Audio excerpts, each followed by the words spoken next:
चलिए हम लोग कंसीडर कर लिए कि ये फर्स्ट लाइन जो है सो साई एंगल बना रहा है पॉजिटिव डायरेक्शन से एक्स के साथ में, और सेकेंड लाइन जो है सो फाई एंगल बना रहा है।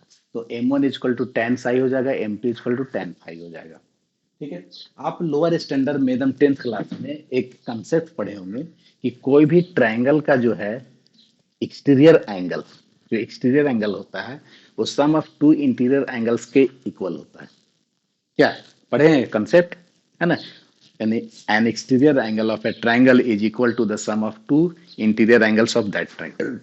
तो यहां पर देखिए ये फाई जो है ना, now we have phi is equal to क्या हो जाएगा, थीटा प्लस साई, है ना? Phi is equal to theta plus psi हो जाएगा।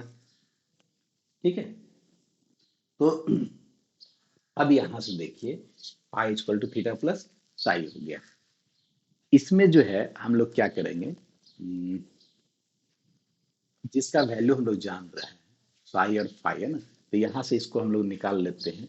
थीटा इज इक्वल टू अगर निकालते हैं तो फाई माइनस साई हो जाए, इसको इधर ले आए। अब यहाँ से जो है सो दोनों तरफ टेकिंग टैन ले लेते हैं, दोनों तरफ टैन ले लेते हैं। इसको हम लोग लिख सकते हैं tan theta is equal to tan phi minus psi, ऐसा लिख सकते हैं। और इसको क्या लिख सकते हैं, tan theta is equal to tan A minus B के फॉर्मूला पे इसको ब्रेक कर दो, है ना? तो क्या हो जाएगा, tan phi minus tan psi, और one upon one plus, sorry, tan phi minus tan psi upon one plus tan phi into tan psi. ठीक है।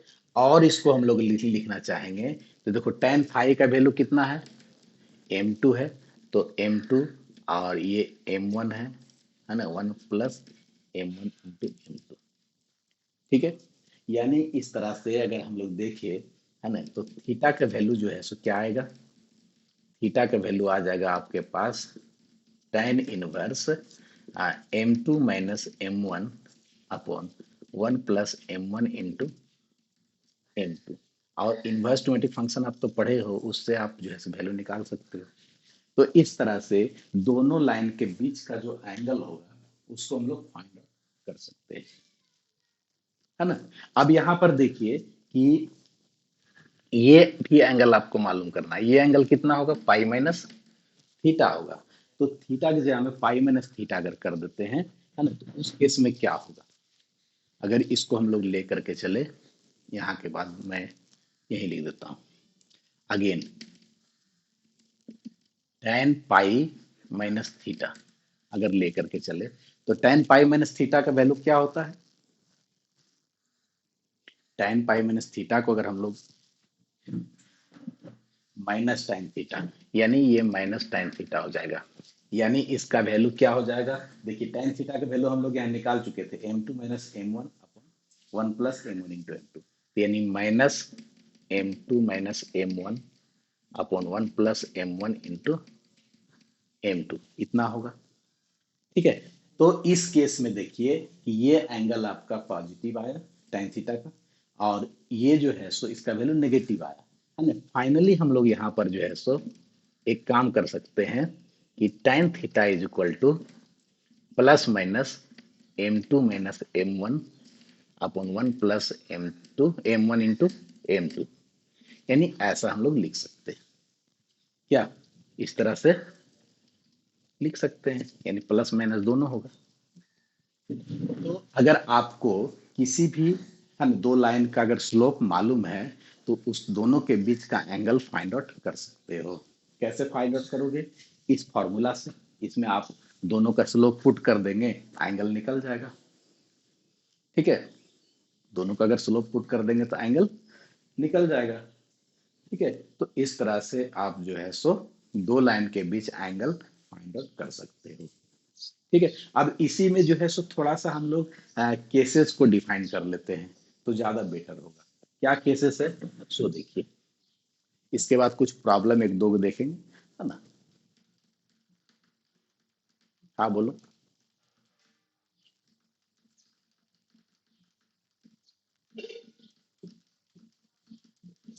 हाँ, प्लस माइनस दोनों, दोनों केस आया। देखिए यहाँ पर जो है सो tan थीटा की वैल्यू हम लोग निकाले तो कितना आया, प्लस में आया ना, ये प्लस में आया। और ये जब वैल्यू लेकर के चले, ये एंगल लेके चले तो माइनस में आया, यहाँ माइनस में आया ना। तो दोनों को एक साथ लिख दिए यहाँ पे, तो प्लस माइनस लिख दिए। ठीक है। अरे बाबा, यहाँ पर tan पाई माइनस थीटा का ना वैल्यू आया, तो अगर इस एंगल को लेकर के चलेंगे तो आप माइनस लेके चलोगे यहाँ पर फिर। ठीक है, बात समझ रहे हो, दोनों एंगल ना होगा। चलिए, इसीलिए दोनों वैल्यू लिख दिया। अब देखो इसका कंडीशंस की बात करते हैं, कॉरिलरी की बात करते हैं, है ना, कि अगर ये दोनों लाइन जो है परपेंडिकुलर हो या फिर पैरेलल हो तब क्या होगा। ठीक है, इसको कॉरिलरी भी बोल सकते हैं। ठीक है, फर्स्ट में, if the lines are parallel, parallel, ठीक है, देन पैरेलल होगा तब क्या होगा, थीटा का वैल्यू कितना होगा पैरेलल के केस में, थीटा का वैल्यू कितना होगा, then theta is equal to हो जाएगा जीरो, जीरो होगा चाहे पाई होगा, और पाई। ठीक है, जीरो पाई कोई भी हो सकता है, दोनों हो सकता है। तो उस केस में क्या होगा, सो tan जीरो, है ना, इज इक्वल टू कितना हो जाएगा, जीरो। और इस केस में इसका क्या हो जाएगा, m2 minus m1 upon 1 minus m1 into m2, sorry plus, is equal to zero हो जाएगा इतना, इसका वैल्यू जीरो हो जाएगा, है ना। चूंकि tan जीरो हो जाएगा ना, तो इसका स्लोप का वैल्यू, ये जब जीरो हो जाएगा तो इतना बराबर जीरो हो जाएगा। और उस केस में जब इसको सॉल्व करोगे तो ये जीरो कब आएगा, ये जीरो कब आएगा, जब आपका ऊपर वाला जीरो होगा, है ना। या फिर क्रॉस मल्टीपल कर दो अगर ऐसा समझना चाहते हो लोअर स्टैंडर्ड में, तो m2 माइनस m1 क्या हो जाएगा, जीरो हो जाएगा। यानी m1 is equal to m2 आ जाएगा। यानी कहने का मतलब है कि अगर दो लाइन आपस में पैरेलल हो तो दोनों का स्लोप जो है सो सेम होगा।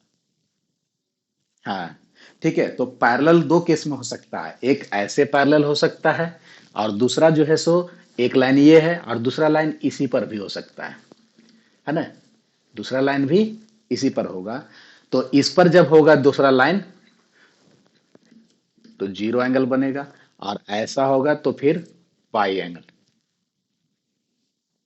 आप लोग क्यों ऑन करके रखते हो माइक, ऑफ करके रखो ना, माइक ऑफ करने में क्या जाता है। नहीं बताएंगे आपको, नहीं बताएंगे, परपेंडिकुलर होगा तो नहीं बताएंगे, आप खुद से निकाल लीजिए। आपको बार बार बोला जा रहा है कि माइक ऑफ करके रखो, तो समझ में नहीं आता है आप लोग को।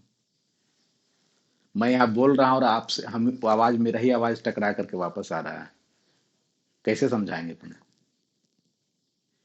मैं बार बार बोलता हूँ कि जब समझाते रहते हैं तो उस वक्त आप जो है सो माइक ऑन करके नहीं रखें, है ना, तब भी नहीं समझ में आता है।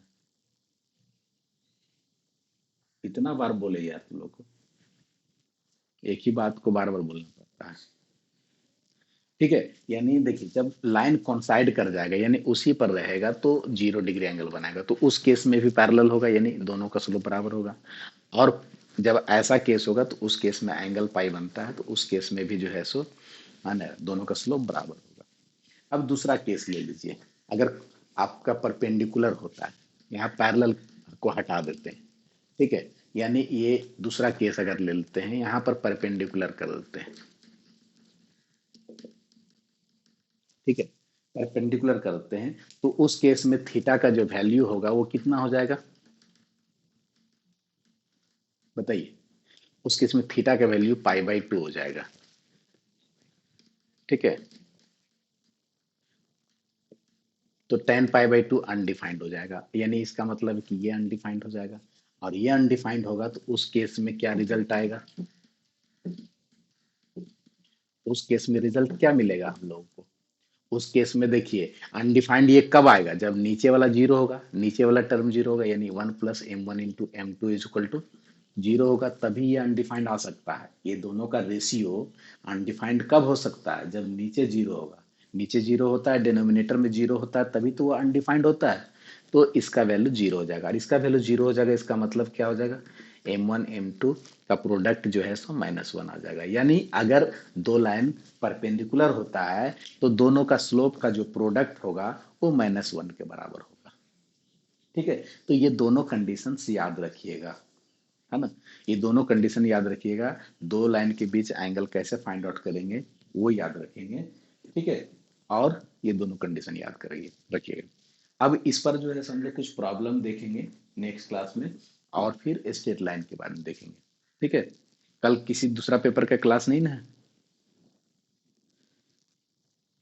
हेलो, केमिस्ट्री का रखे हैं?